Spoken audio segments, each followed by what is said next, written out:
Salut, bienvenue pour une nouvelle vidéo dans laquelle je vais vous parler de toutes les chaînes YouTube auxquelles je suis abonnée. Alors toutes, c'est un bien gros mot puisque c'est la 12e vidéo, si je me trompe pas, dans laquelle je fais ça. J'ai divisé en fait parce que sinon, si j'avais dû vous parler réellement de toutes les chaînes auxquelles je suis abonnée en une seule et même vidéo, la vidéo aurait duré, sans déconner, je pense, 4 à 5 heures. Oui, vraiment. Et puis j'aurais dû me restreindre sur ce que je voulais dire sur certaines chaînes pour que la vidéo ne soit pas trop longue, ce qui est ridicule. Donc j'ai juste décidé de prendre mes abonnements dans l'ordre alphabétique. J'aurais bien aimé les prendre dans l'ordre chronologique auquel je me suis abonnée, mais c'est une fonction que YouTube ne permet pas. YouTube ne te permet pas de voir l'ordre dans lequel tu t'es abonné aux chaînes. Donc, on n'a que l'ordre alphabétique, et donc depuis 12 vidéos maintenant, je vous parle de toutes ces chaînes auxquelles je suis abonnée. Le soleil va à nouveau jouer à cache-cache parce que en ce mois d'août, pour moi, il adore jouer à cache-cache. Écoutez, c'est pas très grave. Donc, la dernière fois, j'ai vérifié, en fait, j'avais même pas eu le temps de finir les M, tellement j'avais de chaînes YouTube qui commencent par un M, tellement il y a de chaînes YouTube qui commencent par un M auxquelles je suis abonnée. C'est à peu près français, on va dire. Et j'avais même pas fini les MA parce que je voulais que la vidéo soit pas trop longue. Donc du coup on va reprendre. La dernière chaîne dont je vous ai parlé dans la dernière vidéo, c'est Mathias Dandois. Donc c'est la chaîne de Mathias Dandois qui porte son nom. Et la première chaîne pour aujourd'hui porte aussi le nom de la personne qui la tient, c'est Maud Bettina Marie. Je sais pas si vous la connaissez, je sais pas si vous la suivez. Moi je l'ai découverte sur la chaîne Parlons peu mais parlons, anciennement Parlons peu, parlons cul, je crois, qui a été arrêtée entre temps. Et donc je me suis abonnée à sa chaîne personnelle, chaîne sur laquelle elle fait un petit peu... J'arriverai pas à vous définir ce qu'elle fait réellement. Dernièrement, elle fait des courts-métrages et puis de temps en temps, elle poste des petites vidéos sur un sujet en particulier. Je dois bien avouer qu'elle n'est pas hyper régulière sur sa chaîne. Ça fait même un moment, je pense, qu'elle n'a pas publié de vidéo. Voilà, la dernière vidéo date de il y a 2 mois. Et c'était pour la présentation de son livre. Puisque donc, en plus, moi je la suis sur Instagram et elle écrit des livres et elle parle notamment en ce moment, si jamais ça vous intéresse, elle parle notamment en ce moment du fait qu'elle a eu un enfant et qu'elle essaye d'avoir un deuxième enfant. Enfin, ils essayent avec son conjoint qui est également connu. Je ne vais pas m'aventurer à dire son nom ici parce que je me trompe toujours. Bref, ils essayent donc d'avoir un deuxième enfant.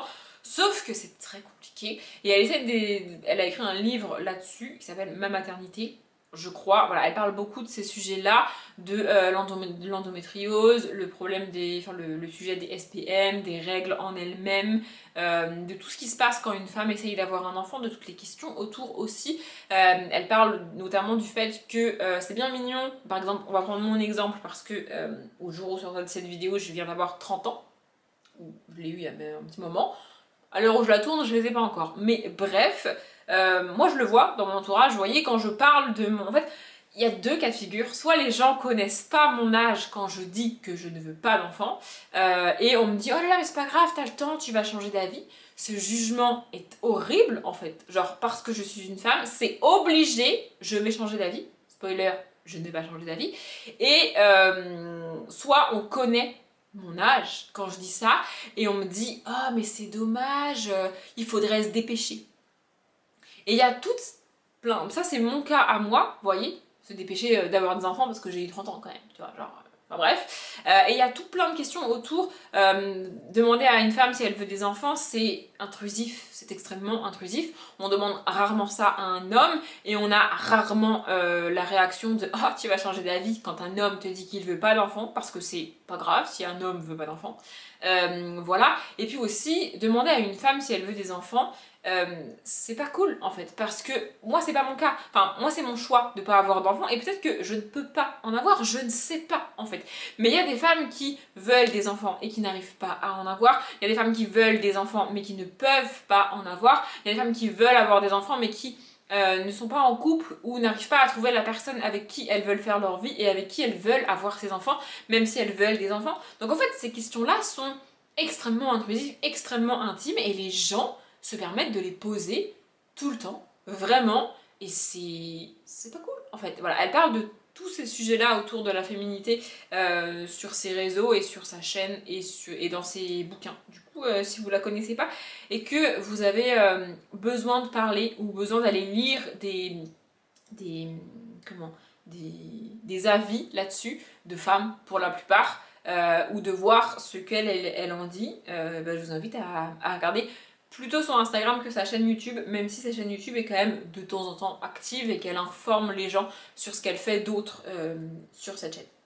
Ensuite, on a la chaîne de Maureen, Bazar de la littérature, anciennement Bazar de la littérature tout court, et il me semble qu'elle a modifié le nom entre temps et que du coup dans l'une des premières vidéos des abonnements YouTube j'ai déjà parlé de cette chaîne, mais j'aime beaucoup suivre Maureen. Elle lit principalement de la SFFF au global, je dirais, plus précisément de la fantasy, je pense. Mais j'aime bien, j'achète rarement des livres suite à ses recommandations parce qu'elle lit de la high fantasy selon moi, et elle lit des fantaisies très lourdes, très longues et très compliquées à lire, ce qui m'attire pas toujours forcément, mais j'adore la manière dont elle fait ses vidéos, dont elle parle. Elle est calme, elle est douce, elle est posée, ce que je ne suis absolument pas.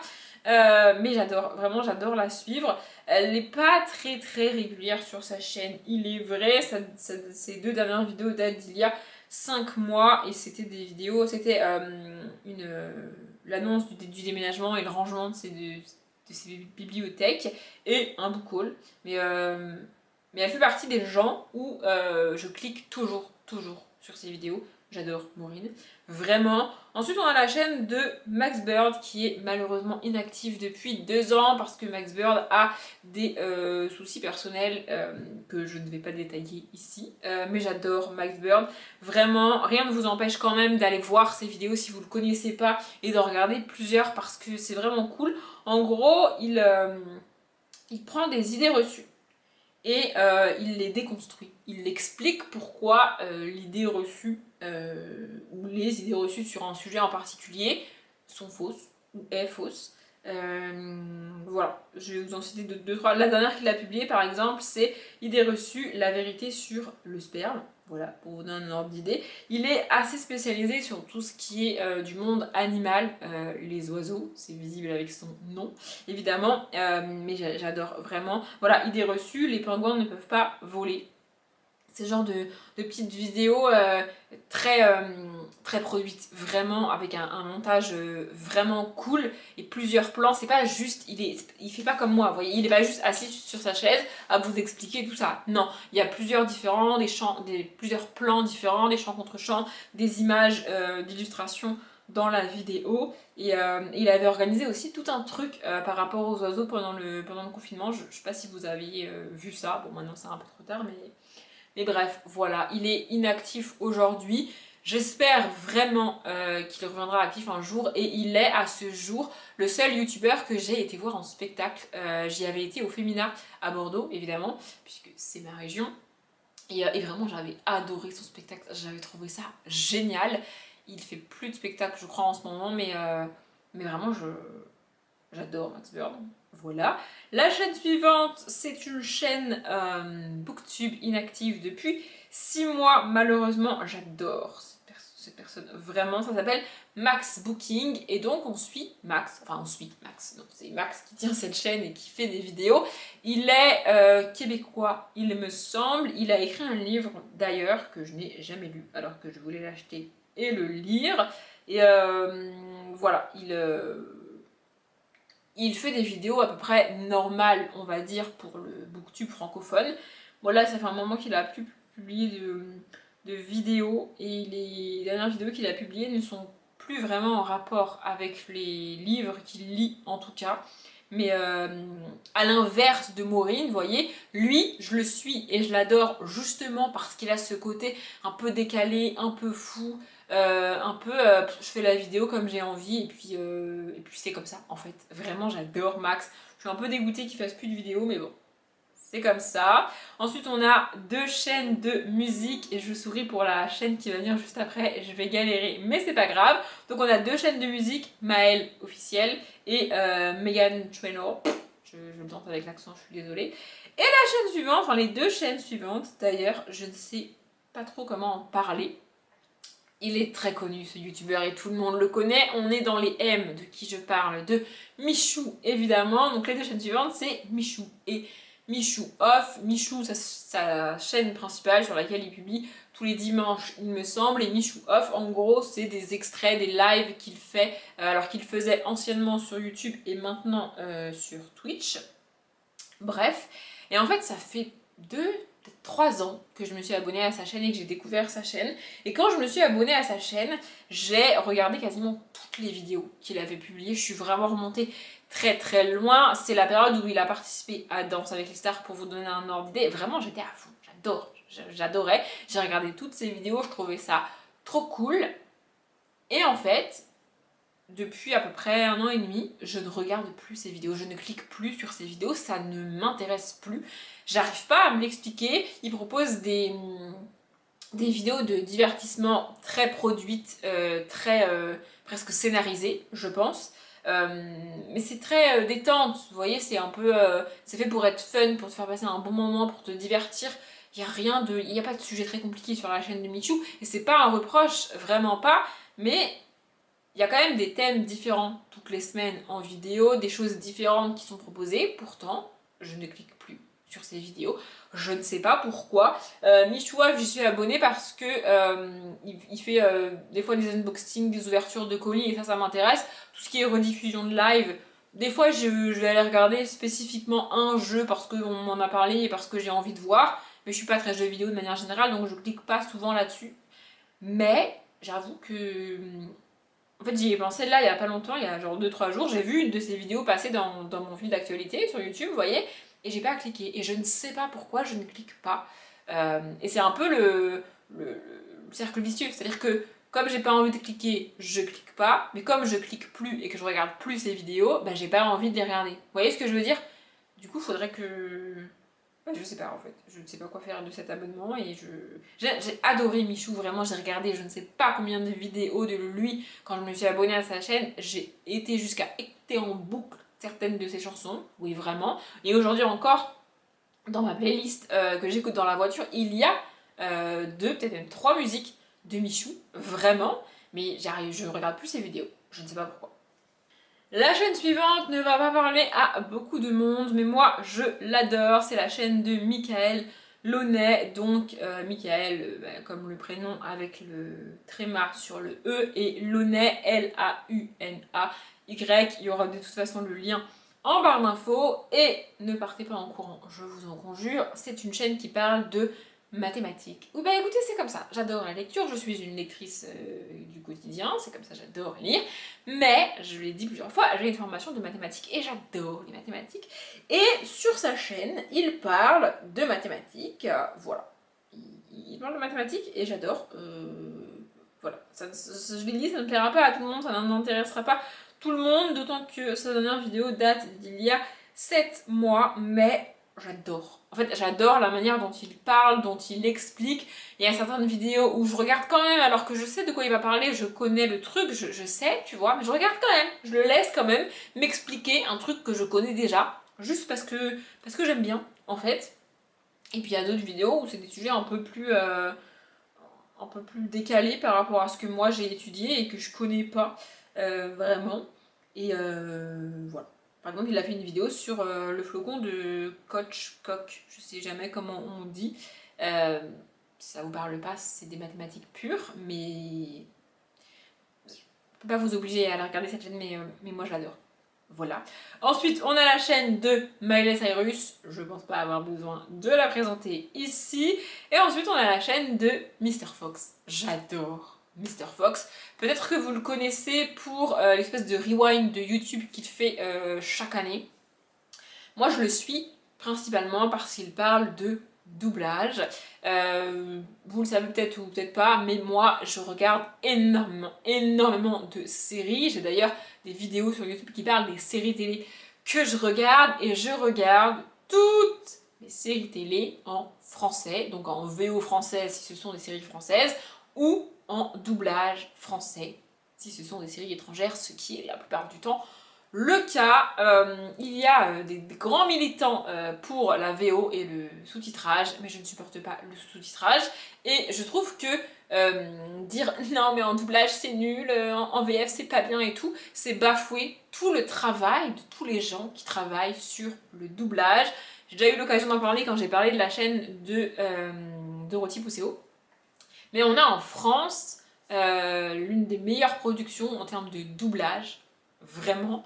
Et on a beaucoup de choses qui sont doublées en France, c'est pas le cas dans tous les pays européens. Bon, on ne parle pas de l'Angleterre évidemment, mais ouais, on a énormément de chance de pouvoir avoir accès à tous ces trucs-là en français. C'est peut-être aussi pour ça qu'on est nul en anglais, mais c'est un autre débat. Bref, et donc Mr. Fox parle de doublage, de comment ça se passe avec les comédiens de doublage, comment tu choisis des comédiens de doublage, pourquoi des fois un acteur américain ou une actrice américaine d'ailleurs change de voix d'un film à l'autre ou d'une série à l'autre, comment sont choisies les voix, comment ça marche en fait de faire le doublage, pourquoi est-ce que parfois on redouble quelque chose, pourquoi est-ce que parfois quand un acteur français joue dans un film américain, c'est pas forcément lui qui fait sa propre voix française sur la VF. Voilà, toutes ces questions sur le doublage, moi j'adore ça, je pourrais l'écouter pendant des heures. Il fait parfois des vidéos qui sont très longues et j'adore Mr. Fox. Voilà, si vous voulez en apprendre plus sur le doublage et vous intéresser un peu plus au doublage, je vous invite à regarder la chaîne de Mr. Fox. Je pense que je vais finir les M, il m'en reste pas énormément. Donc ensuite on a la chaîne de Mr. Kev qui est connu maintenant principalement pour être le créateur du Ice Cream Summer Challenge auquel j'ai participé cet été. Donc il s'appelle Kevin comme le titre de sa chaîne le laisse supposer. Et il fait des vidéos booktube. Je dois bien avouer qu'il n'est pas hyper régulier toute l'année sur sa chaîne. Mais moi j'adore le fait qu'il nous propose le Ice Cream Summer Challenge parce que et c'est pour ça qu'il l'a fait entre la fin du Cold Winter et le début du pumpkin suivant. Il n'y a pas énormément de challenges. Il y en a un qui court à peu près sur le printemps, mais pas tout le temps et pas forcément tous les ans. Il y a bien le mois de la fantaisie de Picti au mois de mai. Mais globalement, sur l'été, il n'y a pas énormément de challenges. Alors, il y a celui de Nina Quill, mais il est seulement sur le mois d'août. Du coup, au mois de juillet, on fait quoi ? Voilà, et du coup c'est pour ça, c'est pour combler cette espèce de trou sur les challenges français qu'il a créé ce challenge là et moi j'adore faire des challenges donc j'adore ce challenge là et j'aime bien le suivre en dehors du Ice Cream Summer Challenge. Je dois bien avouer que je regarde pas toutes ses vidéos mais j'aime bien ce qu'il propose et j'aime bien ce qu'il fait donc je continue à le suivre. Voilà, ensuite on a la chaîne de Mr. Wild qui est une chaîne de rénovation. Donc en gros, je sais pas du tout comment il s'appelle, je suis désolée, je ne sais plus comment il s'appelle, mais bref. En gros, sur sa chaîne, il fait des vidéos de rénovation. Il a rénové tout l'étage de la maison de ses parents, il me semble, pour y vivre avec sa copine. Et maintenant, il est sur un autre projet avec un mec qui s'appelle Victor. Ah, il s'appelle Maxime, je crois qu'il s'appelle Maxime. Bref, voilà, ils ont acheté une maison complètement en ruine qu'ils sont en train de rénover et j'aime bien sa chaîne. Alors là, ça fait quelques semaines que je ne clique plus sur les vidéos rénovation. Je ne sais pas pourquoi, c'est par phase comme ça, mais j'ai pas envie de les regarder. Donc c'est pas grave, quand j'aurai envie de les regarder, et ben j'irai sur sa chaîne et sur la chaîne de Rachel et Emily aussi et je regarderai leurs vidéos que j'ai pas vues et que j'ai en retard du coup. Mais là pour l'instant en ce moment j'ai pas très envie de regarder ça. Mais globalement, j'adore les chaînes et les vidéos de rénovation. Ensuite, on a la chaîne qui s'appelle Mnémonaute, la chaîne de la mémoire. Et je ne sais même pas pourquoi je suis abonnée à cette chaîne. J'ai pas dû regarder énormément de vidéos. Et là, ça fait 1 an qu'il est inactif. Sachant que ces 2 dernières vidéos datent d'il y a 1 an. Et la vidéo d'avant d'il y a 3 ans. On n'est pas sur une chaîne particulièrement active. Et je pense même que depuis que j'y suis abonnée, il n'y a que 2 vidéos qui ont dû sortir. Les 2 dernières, du coup. Mais ouais. En gros, je me suis abonnée probablement parce que quelqu'un sur une autre chaîne YouTube a parlé de lui et de cette chaîne, parce qu'elle est tenue par un homme. Et du coup, j'ai cliqué, je me suis abonnée pour voir ce que ça donnait, mais comme il n'y a pas de nouvelles vidéos qui sortent, bah je ne peux pas vous en dire grand chose malheureusement. Les 2 dernières chaînes qu'il me reste à vous présenter sont inactives depuis très longtemps. La première, c'est Mots Envolés, inactive depuis 5 ans. Et pour vous donner un ordre d'idée, je ne me rappelle pas de cette personne. Je suis navrée, je suis abonnée à sa chaîne, c'est vrai, mais je ne me rappelle pas de cette personne. Je vois les miniatures, je vois sa chaîne là, je ne peux pas vous dire grand chose sur elle, si ce n'est qu'elle a arrêté sa chaîne a priori il y a 5 ans. Voilà, elle parlait de livres, mais pas que, et je peux pas vous en dire grand chose. Vraiment, je suis désolée.